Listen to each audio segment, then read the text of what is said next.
My video for October the 27th, 2019 is video number 3249. The title is Deep State Indictments. The Health Ranger, Mike Adams, says, quote, "The deep state coup against America has been uncovered and criminal indictments are imminent. This is all confirmed by the DOJ, Department of Justice, itself, as one of its top investigators, John Durham, has shifted into a criminal phase where criminal indictments will soon be leveled against the deep state traitors." Why does this matter to natural news readers? Because without the rule of law and a functioning constitutional republic, we will all lose every freedom we value, including health freedom, food freedom, medical freedom, etc. The evil big pharma-linked tyranny that has sought to destroy America and gut our nation is about to be spectacularly defeated. End quote. Make no mistake, if the republic does not ascend in the USA, humanity will be enslaved forever without some kind of divine intervention.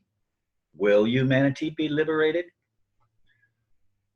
Yes, I subscribe to the Health Ranger material. I basically ignore all their products because to me they're too expensive, but I appreciate a lot of the information that Mike Adams puts out, and I've been reading that off and on for a number of years.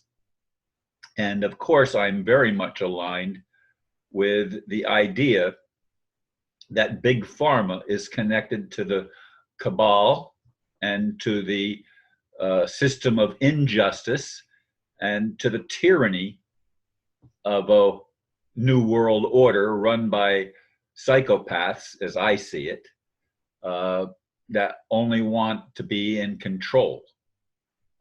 Big pharma pushes medicines that actually they treat symptoms, but they do not create health. That's why I refuse to take medications. Why, even when I was in the hospital, I had trouble swallowing their pills and they had to be crushed and given to me with a spoon with jelly, not because I can't take pills, but because I have an aversion to taking pharmaceutical drugs of any kind. Yes, I had to take them when I was in the hospital. They don't give you a choice because the nurses and the doctors are part of the brainwashing scheme, whether they know it or not. And many do not know it. I have friends that are nurses. I don't know if I have any friends that are actually medical doctors. I might. I do have some friends that are attorneys, at least one that I can think of right off the top of my head, but I think there's actually been a couple of others that I've known throughout the years. In any case, Mike Adams is a whistleblower, as I am, and as many others are, that are trying to get humanity to wake up. People in Europe and other parts of the world do not understand the significance of the U.S. Republic. The U.S. Republic was founded in 1776 with the Declaration of Independence, and it came into being through the war against England, against the Redcoats.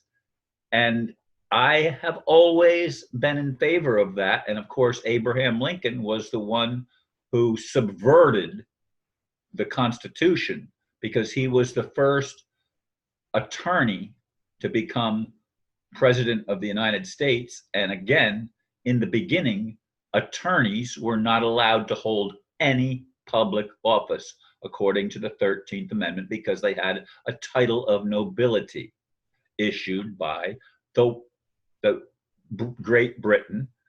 And Great Britain was the enemy of the Republic, not the friend of the Republic.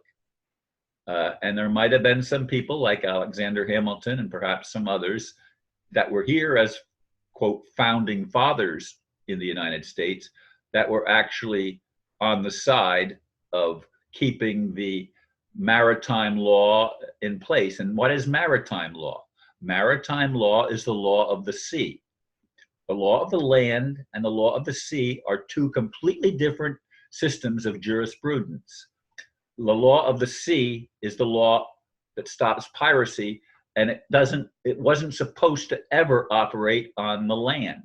It could only operate in seaports and stuff like that dealt with sailors and people that traveled the seas, and especially piracy.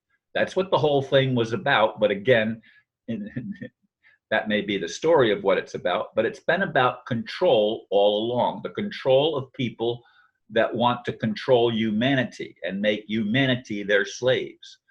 This is the incorporation of human beings, which is what happened after the Civil War, which is why some people look at Abraham Lincoln not as a freedom fighter, which I still think he was a freedom fighter, but some people look at him as one of the biggest traitors and the worst president in the history of the United States. Of course, I memorized the Gettysburg Address as a young man and idolized George Washington and Abraham Lincoln. And to me, they were the two best presidents in the nation up to that point. Well, Thomas Jefferson I'd have to put up there also. In any case, I would like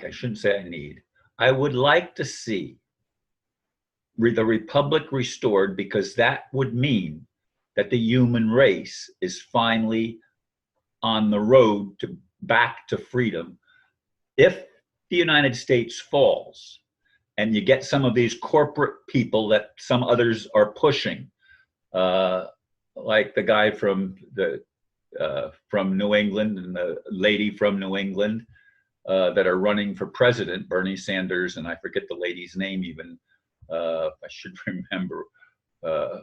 Anyway, if some of these people get in, it's the United States Republic has no more hope. They're gonna throw out the Bill of Rights, and human beings are not going to have rights to protect themselves, keep and bear arms, the Second Amendment. They're not going to have a right to have information that will allow us to vote freely based on truth, because again, the mainstream media lies all the time.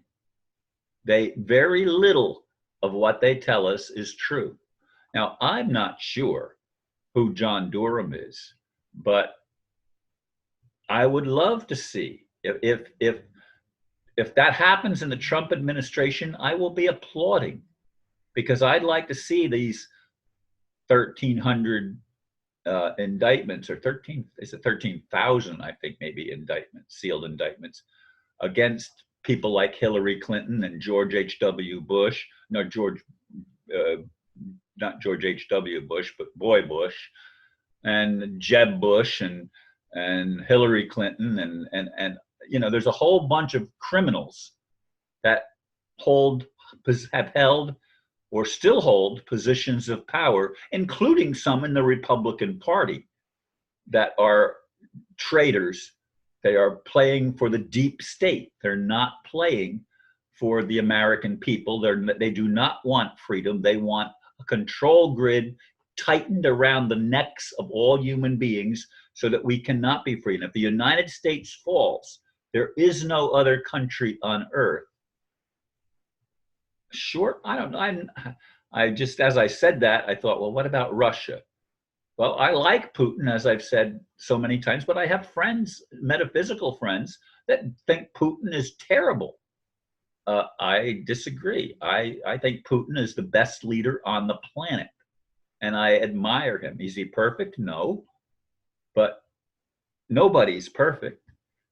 We haven't reached that yet because we've been dumbed down, and our codons have been turned off, and that needs to be activated, which would be divine intervention, an act of God that reestablishes humanity's talents, gifts, and abilities, and enables us to rise up.